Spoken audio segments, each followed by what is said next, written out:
बड़ी खबर मिल रही है। रेल विस्तार की मांग को लेकर पदयात्रा हो रही है। अंतागढ़ से पदयात्रा निकल चुकी है और ये जगदलपुर पहुंची है। 3 अप्रैल को ये पदयात्रा अंतागढ़ से निकली थी। 176 किलोमीटर की पदयात्रा के बाद ग्रामीण पहुंचे हैं और जगह जगह इनका स्वागत किया गया है। दंतेश्वरी मंदिर परिसर में अब ग्रामीणों की सभा होगी। तो अंतागढ़ से 3 अप्रैल को ये पदयात्रा निकली थी और लगभग 9 दिन के बाद ये पदयात्रा 176 किलोमीटर का सफर तय करके 176 किलोमीटर का सफर तय करके पैदल ये पदयात्रा अब जगदलपुर पहुंची है।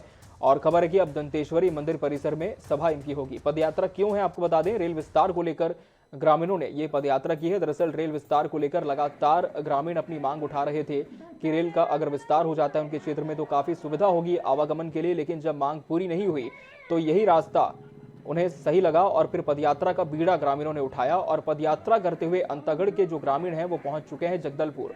दंतेश्वरी मंदिर परिसर में इनकी सभा होगी जिसमें आगे क्या कुछ किया जाना है इस पूरे मसले को लेकर इस पर मंथन होगा।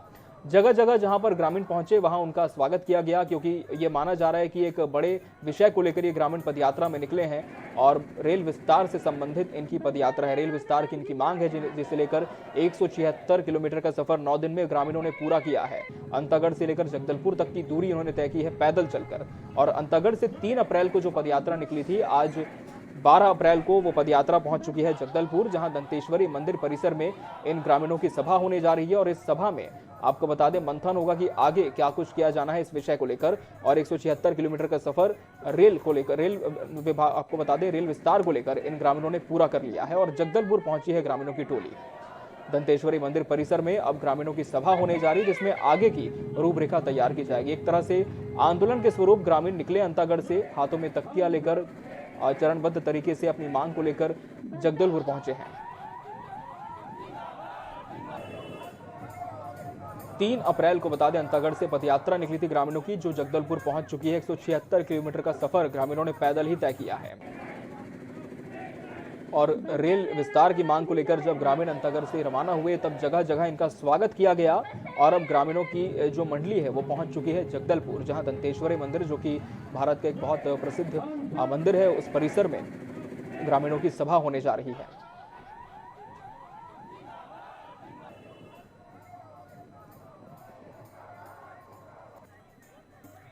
3 अप्रैल को अंतागढ़ से आपको बता दें ग्रामीणों की पदयात्रा शुरू हुई थी। जगदलपुर से बड़ी खबर आपको बता रहे हैं, रेल विस्तार को लेकर ग्रामीणों की ये पदयात्रा हुई थी और अंतागढ़ से ये पदयात्रा निकली थी और 176 किलोमीटर का सफर ग्रामीणों ने अभी तय कर लिया इस पदयात्रा का। और 9 दिनों में जगदलपुर पहुंची है ग्रामीणों की टीम और दंतेश्वरी मंदिर में अब इनकी सभा होने जा रही है, जहां पर आगे की रणनीति पर चर्चा होगी।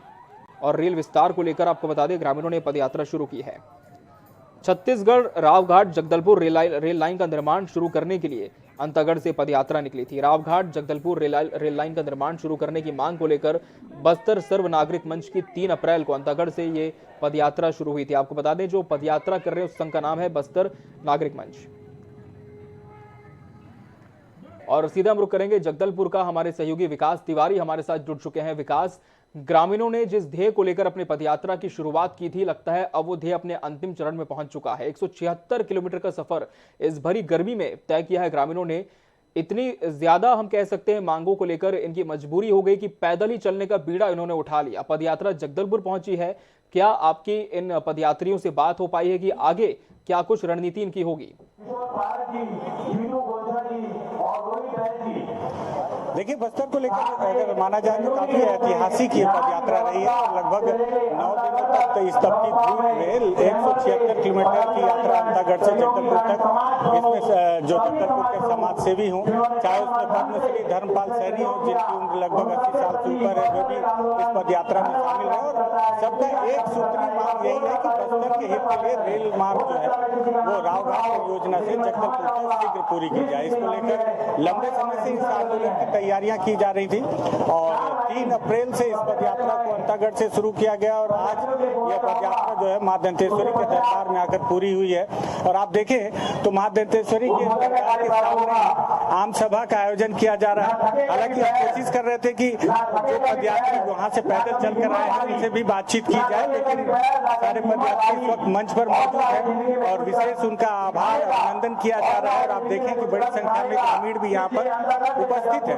सबसे बड़ी बात यह है कि जो रेल आंदोलन से जुड़े जितने भी लोग हैं इनका उत्साह बढ़ाने के लिए अंतागढ़ से जब ये लोग जगदलपुर की ओर पहुंचे तो इस दौरान रास्ते भर में उनके ग्रामीण इनका जोर शोर से स्वागत किया। और इस दौरान क्या बूढ़े, क्या बच्चे और महिलाएं, हर किसी के द्वारा इस पदयात्रा में उनके साथ सहभागिता निभाई गई। और सबसे बड़ी बात यह है कि लगभग 53 साल से अधिक समय हो गया है इस रेल की मांग को पूरा करने के लिए लगातार बस्तर से आवाज उठाई जा रही है, लेकिन अब तक इस पर कोई पहल नहीं हुई। रावघाट वाली जो परियोजना है रेल लाइन की वो भी अंतागढ़ तक आकर थम गई है और जिसका आगे काम बढ़ता नजर नहीं आ रहा है, जिसको देखते हुए बस्तर वासियों के द्वारा ये रेल आंदोलन के लिए एक पद यात्रा करने का फैसला किया गया था।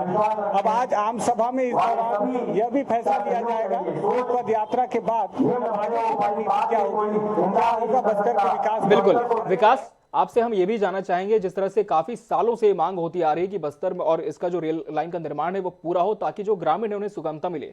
अब सवाल यह है कि जब 15 सालों तक भारतीय जनता पार्टी का शासन था, पूर्व मुख्यमंत्री रमन सिंह के कई दौरे इस क्षेत्र में हुए, मुख्यमंत्री भूपेश बघेल की बात करें तो उनके भी लगातार दौरे इस क्षेत्र में होते ही रहते हैं, तो ये मांग कहीं ना कहीं शासन स्तर पर भी पहुंची है, कई माध्यमों से पहुंची है, लेकिन कमी कहां पर रह गई कि ग्रामीणों को खुद ही बीड़ा उठाना पड़ा यहां तक पहुंचने के लिए? और आगे क्या किसी जनप्रतिनिधि से, सांसद से, विधायक से मुलाकात करने की भी इनकी योजना है?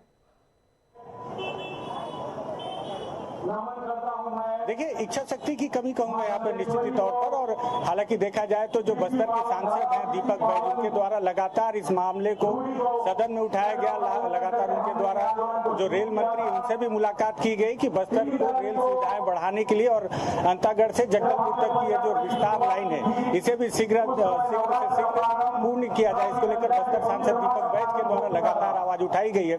हालांकि इसके पहले जिस तरह से आपने कहा कि 15 साल तक छत्तीसगढ़ में भारतीय जनता पार्टी की सरकार रही, बस्तर के सांसद भी भाजपा से ही थे, लेकिन इसके पहले उस तरह से उग्र आंदोलन नहीं हुए। इसके पहले भी कई दफे हालांकि रेल को लेकर कई बिल्कुल विकास, और जब ये आम सभा खत्म होती है तब निश्चित तौर पर जब आप बात करेंगे ग्रामीणों से तब हम फिर से आपका रुख करेंगे और जानने की कोशिश करेंगे कि ये पदयात्रा आगे और कहां तक जाएगी, अगला पड़ाव क्या होगा, रणनीति क्या होगी। फिलहाल बहुत शुक्रिया आपका हमसे जुड़ने के लिए, तमाम तस्वीरें, जानकारी पहुंचाने के लिए।